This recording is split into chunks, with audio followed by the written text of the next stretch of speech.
हरे कृष्णा, राधे राधे। कैसे हैं आप सब? तो आइए आज जानते हैं कि व्यतिपात योग क्या होता है।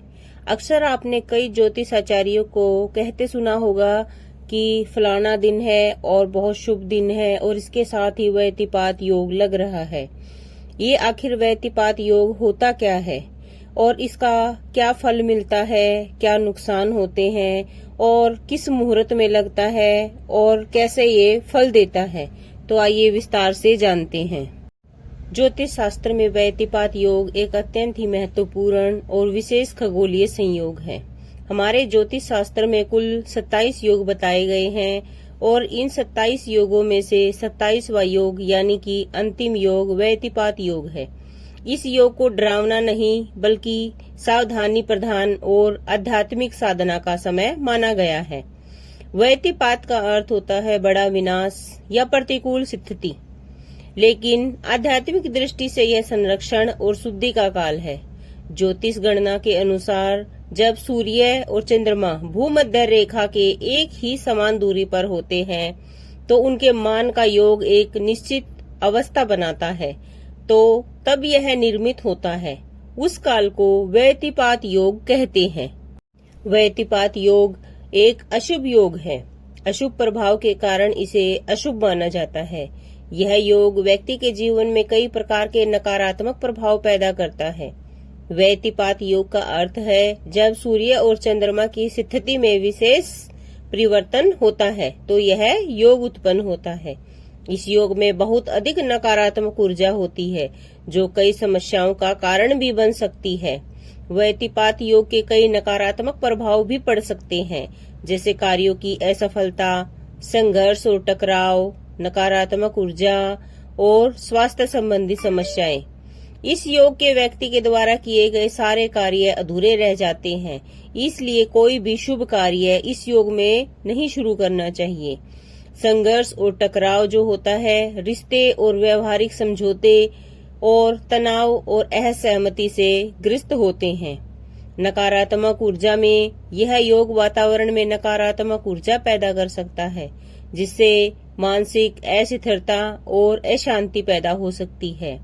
इस अवधि के दौरान शारीरिक और मानसिक समस्याएं बढ़ सकती हैं। व्यतिपात योग की अवधि के दौरान महत्वपूर्ण कार्यों, निर्माण कार्य, यात्रा और नई गतिविधियों से बचना चाहिए। इस दौरान विशेष सावधानी बरतने की जरूरत है। कार्य समय पर पूरे न होने की संभावना अधिक रहती है, इसलिए कोई भी नया और शुभ कार्य नहीं शुरू करना चाहिए। व्यतिपात योग के प्रभाव से छुटकारा पाने के लिए विशेष शांति और विशेष उपायों की आवश्यकता होती है, लेकिन हमारे ज्योतिष शास्त्र में इसके प्रभावों के साथ साथ इसे शुभ भी माना गया है, क्योंकि कहा जाता है कि इस समय जो भी पूजा पाठ, जप, तप या दान आदि करता है उसका लाख गुना अधिक हमें फल मिलता है। व्यतिपात के योग को जो दोष लगता है उसको दूर करने के लिए आमतौर पर घर, मंदिर और पवित्र स्थानों पर त्र्यंबकेश्वर की पूजा की जाती है, यानी कि शिव भगवान की आराधना करनी चाहिए। व्यतिपात योग के दोषों को दूर करने के लिए शुभ समय में ही पूजा करनी चाहिए। खासकर यदि आप शुभ दिन की पूजा करते हैं तो आपको इसका अधिक लाभ मिलता है। व्यतिपात योग के दोषों से निवारण के लिए स्नान, दान और जप तप की अधिक आवश्यकता होती है। किसी पवित्र नदी या फिर गंगा जल से हमें स्नान करना चाहिए। पूजा स्थल की सफाई बहुत ही आवश्यक होती है। उस स्थान को गंगा जल या फिर शुद्ध जल से साफ कर सकते हैं। और जब भी पूजा करने बैठते हैं तो सबसे पहले ओम नमो भगवते वासुदेवाय का मंत्र या फिर ओम नमः शिवाय का जप करना चाहिए। भगवान विष्णु और भगवान शिव और देवी दुर्गा की पूजा विशेष रूप से इस योग पर करनी चाहिए। और अगर संभव हो सके तो घर में हवन भी करवाना चाहिए और उसमें गाय का घी ही प्रयोग करना चाहिए। गरीबों और जरूरतमंद लोगों को दान देना चाहिए। इसमें भोजन, वस्त्र, धन जो होता है शामिल होता है। व्यतिपात योग के दोष को दूर करने के लिए पूजा में कम से भी कम 3 घंटे का समय जरूर लगाना चाहिए। व्यतिपात योग जो होता है पूजा के लिए बहुत ही आवश्यक होता है। व्यतिपात योग ज्योतिष शास्त्र में अशुभ योग माना गया है, जिसके नकारात्मक परिणाम हो सकते हैं। यह योग कार्य में असफलता, विवाद, नकारात्मक ऊर्जा और स्वास्थ्य संबंधी समस्याएं पैदा कर सकता है। व्यतिपात योग के दोषों को दूर करने के लिए विशेष शांति पूजा की आवश्यकता होती है। पूजा आमतौर पर घर पर ही कर सकते हैं, अन्यथा मंदिर में या किसी पवित्र स्थान पर भी की जाती है। भगवान विष्णु, भगवान शिव और देवी दुर्गा की पूजा विशेष रूप से करनी चाहिए।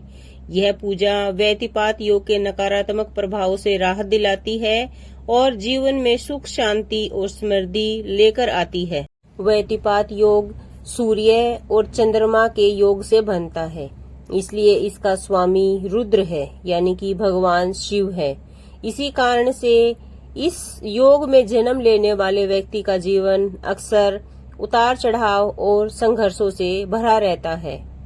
जो व्यक्ति इस योग में जन्म लेता है वह लीक से हटकर चलना पसंद करता है और अक्सर सामाजिक बंधनों और स्थापित नियमों के विरुद्ध खड़ा हो जाता है। स्वामी रुद्र होने के कारण इनके भीतर बहुत अधिक ऊर्जा और क्रोध होता है, जिससे सही दिशा न मिले तो मानसिक अशांति का शिकार भी हो सकते हैं। इनका बचपन संघर्षमयी हो सकता है, लेकिन ये अपने कड़े अनुभवों से बहुत कुछ सीख सकते हैं। जीवन के उत्तरार्ध में परिपक्व बनते हैं और परोपकार की भावना इनके अंदर बहुत अधिक होती है। इनमें समाज के लिए बहुत कुछ करके दिखाने की इच्छा होती है, भले ही इसके लिए इन्हें स्वयं ही कष्ट उठाना पड़े। व्यतिपात योग का धार्मिक और आध्यात्मिक दृष्टि से बहुत अधिक महत्व है। शास्त्रों के अनुसार इस योग में किए गए जप, ध्यान, प्राणायाम, हवन और दान का फल सामान्य दिनों की तुलना में 1,00,000 गुना अधिक प्राप्त होता है और कभी भी न खत्म होने वाला प्राप्त होता है। महापापों का नाश होता है। यह योग नकारात्मकता को दूर करने और महापापों का प्रायश्चित करने के लिए उत्तम माना गया है। पितृकर्म करने के लिए भी यह बहुत शुभ योग है। यदि इस योग में किसी विशेष पवित्र तिथि जैसे वैशाख की पूर्णिमा पड़ रही हो या फिर एकादशी पड़ रही हो तो पितरों की शांति और तर्पण के लिए इसका कई गुना अधिक महत्व बढ़ जाता है। और इस योग में साथ ही साथ मानसिक जप, माला से मंत्र जाप करने पर भी भगवान की बहुत अधिक कृपा प्राप्त होती है और खासकर भगवान सूर्य की विशेष कृपा हमें प्राप्त होती है। इस अवधि के दौरान जरूरतमंदों को अन्न, वस्त्र, जूते, चप्पल या छाते का दान अत्यंत ही पुण्यकारी माना गया है। यदि आप किसी नदी या तीर्थ में स्नान नहीं कर पा रहे हो तो घर पर ही गंगा आदि पवित्र तीर्थों का जल लेकर मानसिक स्मरण करके शुभ स्नान अपने घर पर ही कर सकते हैं। लेकिन इन सब कार्यों के साथ साथ थोड़ी सावधानी रखने की भी आवश्यकता है। इस योग के दौरान कोई भी मांगलिक कार्य ना करें, जैसे विवाह, गृह प्रवेश, नया व्यापार या कोई भी जख्म भरा निर्णय लेने से बचना चाहिए, क्योंकि इसमें असफलता या नुकसान होने की संभावना ज्यादा रहती है। इसमें उतावलेपन और जल्दबाजी का समय नहीं रहता है, इसलिए क्रोध, वाद विवाद, अहंकार से दूर रहना चाहिए और अपनी वाणी पर संयम रखना चाहिए। अभी आने वाले समय में एकादशी के दिन एकादशी के साथ साथ व्यतिपात योग भी लग रहा है। अगर आपको हमारी जानकारी अच्छी लगी हो तो प्लीज वीडियो को लाइक, शेयर और हमारे चैनल को सब्सक्राइब जरूर करें, ताकि हम धर्म से जुड़ी हुई और अपनी वास्तुशास्त्र और साथ ही साथ ज्योतिष आचार्यों के साथ जुड़ी हुई नई नई जानकारी आपके लिए समय समय पर लेकर आते रहें। राधे राधे, जय श्री कृष्णा।